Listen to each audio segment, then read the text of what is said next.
Tahukah sahabat, ternyata ada seorang nabi yang dibunuh 70 kali tapi tetap hidup. Inilah kisah Nabi Jirjis yang dibunuh 70 kali tetap masih hidup kembali. Tahukah, zaman dahulu ada seorang raja yang bernama Darrian. Dia adalah seorang raja penyembah berhala. Suatu hari Raja Darrian membangun istana yang megah. Di dalamnya terdapat berhala yang dihiasi permata dan mutiara. Berhala tersebut diberi wangi-wangian dari minyak nisik. Di depan istana yang megah itu, juga dibuat gumpalan tanah besar yang berisi kobaran api. Satu persatu rakyatnya disuruh masuk ke istana tersebut untuk menyembah berhalanya. Apabila menolak maka rakyat akan dilemparkan ke dalam kubangan yang berisi kobaran api yang besar. Lalu Allah Subhanahu wa Ta'ala mengutus Nabi Jirjis untuk mengajak sang raja menyembah kepada Allah Subhanahu wa Ta'ala. Nabi Jirjis pun menghadap sang raja dan berkata kepadanya, "Mengapa engkau menyembah berhala? Padahal dia tidak bisa mendengar, tidak bisa melihat, dan tidak bisa memenuhi kebutuhanmu." Raja Darrian pun menjawab, "Sejak aku menyembah berhala aku mempunyai kerajaan dan hartaku menjadi berlimpah. Sedangkan kamu apa yang telah kamu dapatkan dengan menyembah Tuhanmu? Kamu tidak mempunyai harta dan kemewahan seperti aku.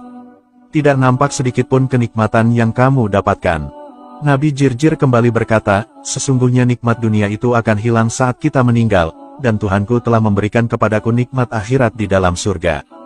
Maka terjadilah diskusi yang panjang di antara mereka berdua, yang pada akhirnya sang raja menjadi murka, karena kalah dalam berargumentasi. Lalu ia memerintahkan bawahannya untuk membunuh Nabi Jirjis.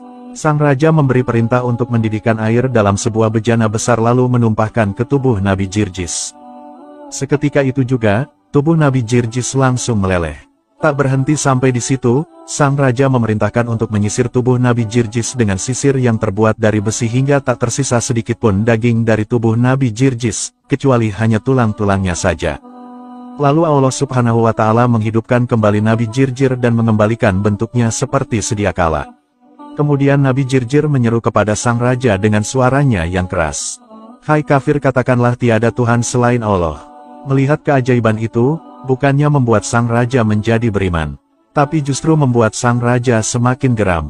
Ia kembali mengincar Nabi Jirjis dan raja memerintahkan agar membawakan 6 paku besar dari besi. Lalu menancapkan 2 paku tersebut di kedua tangan Nabi Jirjis. Dan menancapkan 2 paku di kakinya, 1 paku ditancapkan di kelapanya dan 1 paku lagi ditancapkan di dada Nabi Jirjis. Tubuh Nabi Jirjis penuh luka dan darah akibat paku-paku tersebut dan beliau pun langsung meninggal dunia. Lalu Allah mengutus malaikat untuk melepaskan paku-paku tersebut dari tubuh Nabi Jirjis. Nabi Jirjis pun hidup kembali dan tubuhnya kembali utuh seperti semula. Bekas luka dan darah yang mengalir di tubuh Nabi Jirjis hilang seketika. Nabi Jirjis kembali berkata dengan suara yang lebih keras, "Hai kafir, katakanlah tiada Tuhan selain Allah Subhanahu wa Ta'ala." Untuk kedua kalinya sang raja dibuat murka oleh Nabi Jirjis. Raja memerintahkan untuk mendatangkan kuali yang besar. Di dalam kuali tersebut terdapat air yang sangat mendidih. Lalu Nabi Jirjis dilempar ke dalam kuali tersebut. Seketika itu juga beliau langsung meninggal dunia. Untuk kesekian kalinya, dengan kuasa Allah Nabi Jirjis hidup kembali. Dan keluar dari kuali tersebut, di tubuhnya tak ada luka sedikitpun. Disebutkan bahwa sang raja menyiksa dan membunuh Nabi Jirjis sampai 70 kali. Namun Allah berulang kali menghidupkannya kembali dengan kondisi tubuh seperti sedia kala. Ada pula yang meriwayatkan sampai 100 kali. Sang raja akhirnya menghentikan perbuatannya, lalu berkata kepada Nabi Jirjis, "Saya ada permintaan kepadamu, apa benar engkau menuruti permintaanku maka aku pun akan menuruti semua perintahmu." Nabi Jirjis pun bertanya, "Apa permintaanmu?" Sang raja menjawab, "Aku ingin engkau bersujud kepada berhalaku 1 kali saja, nanti aku akan memberikan semua yang kau inginkan dan aku akan melakukan semua perintahmu, termasuk menyembah Tuhanmu." Nabi Jirjis hanya terdiam dan tidak menjawab sedikitpun. Sang raja lalu menganggap bahwa diamnya Nabi Jirjis adalah ungkapan setuju. Lalu sang raja berkata lagi, "Hai Jirjis, aku telah menyiksamu dengan berbagai macam siksaan, dan banyak menyakitimu. Masuklah ke rumahku agar engkau dapat beristirahat malam ini." Malamnya, Jirjis pun pergi ke rumah sang raja. Beliau lalu beristirahat dan melakukan salat. Pada malam harinya, beliau membaca kitab Zabur hingga terbit fajar. Saat beliau membaca kitab Zabur, ternyata terdengar oleh istri sang raja dan membekas dalam hatinya. Istri sang raja pun semalaman menangis terseduh-seduh. Ia lalu mendatangi Nabi Jirjis untuk bertaubat dan memeluk ajaran beliau. Ia melakukan hal ini tanpa sepengetahuan suaminya. Pada pagi harinya, Nabi Jirjis keluar dari rumah sang raja. Sang raja mengajak beliau ke tempat berhala. Nabi Jirjis hanya diam dan tidak menjawabnya. Sang raja menjadi jengkel, lalu memasukkan beliau ke rumah seorang perempuan tua. Di dalam rumah perempuan tua itu ada seorang anak yang buta, tuli, dan bisu. Di rumah itu, beliau tidak diberi makanan dan tidak ada seorang pun yang boleh memberinya makanan. Saat beliau mulai merasakan kelaparan, beliau melihat ada sebatang kayu di dalam rumah itu. Lalu Nabi Jirjis berdoa kepada Allah Subhanahu wa Ta'ala.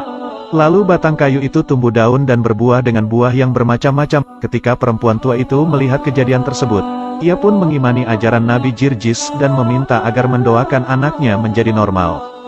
Beliau pun lalu berdoa kepada Allah, maka Allah menyembuhkan anak tersebut.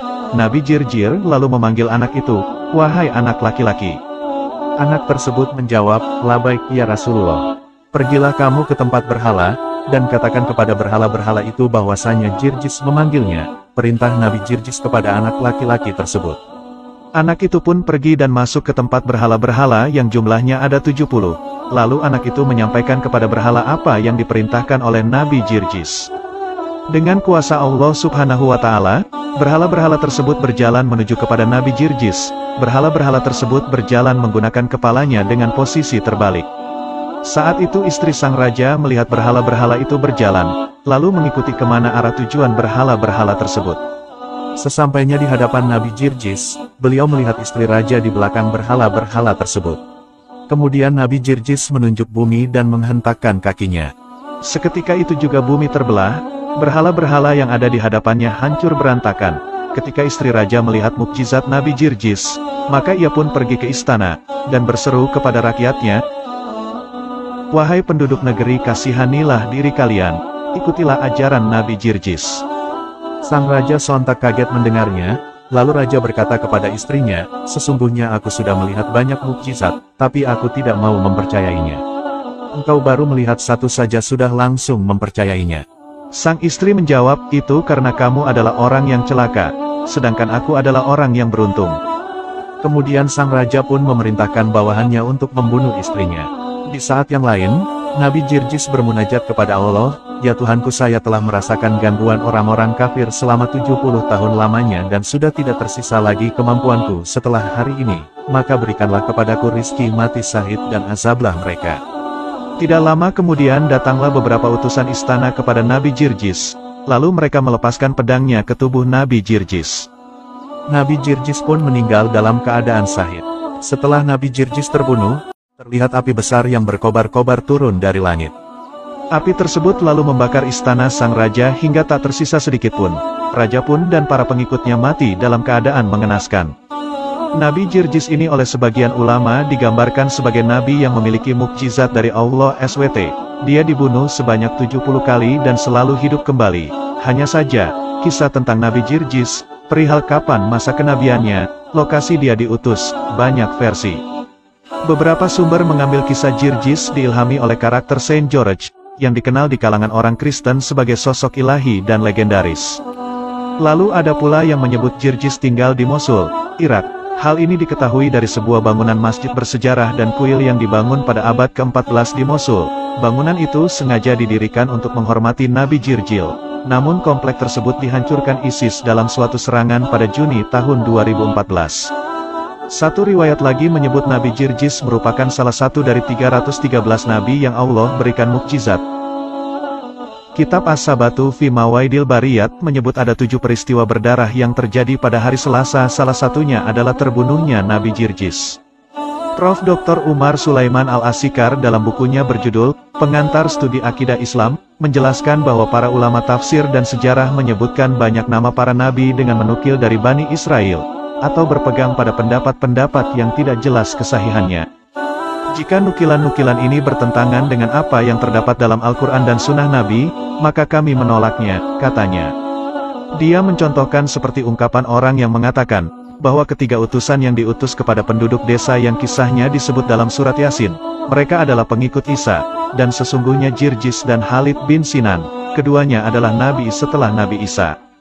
Dia menegaskan menolak semua itu, Sebab di dalam hadits sahih disebutkan bahwa antara Nabi Isa bin Maryam dengan Rasul kita Muhammad sallallahu alaihi wasallam tidak ada seorang nabi. Hal ini mengacu pada hadits sahih yang diriwayatkan Al-Bukhari 3442 dan Muslim 2365 berbunyi, antara aku dengan dia Isa, tidak ada seorang nabi. Menurut Syekh Umar Sulaiman Al-Asikar, para rasul yang disebutkan dalam surat Yasin bisa jadi seorang rasul yang diutus sebelum Isa. Ini adalah pendapat yang rajih, atau mereka sebagaimana dikatakan sebagian mufasir diutus oleh Isa. Pendapat ini sangat jauh kebenarannya, sebab Allah menginformasikan bahwa Dialah sendiri yang mengutus mereka. Kata Rasul ketika dimutlakan maka mengaruh pada definisi yang sudah diketahui bersama, katanya. Sedangkan riwayat-riwayat yang berasal dari Bani Israiliyat, mengenai nama-nama sebagian para nabi yang tidak ada dalilnya dalam Al-Quran dan Sunnah, katanya, maka sikap kita adalah tidak mendustakan dan tidak pula membenarkan, sebab informasi itu mengandung kebenaran dan kedustaan. Demikian Syekh Umar Sulaiman Al-Asikar.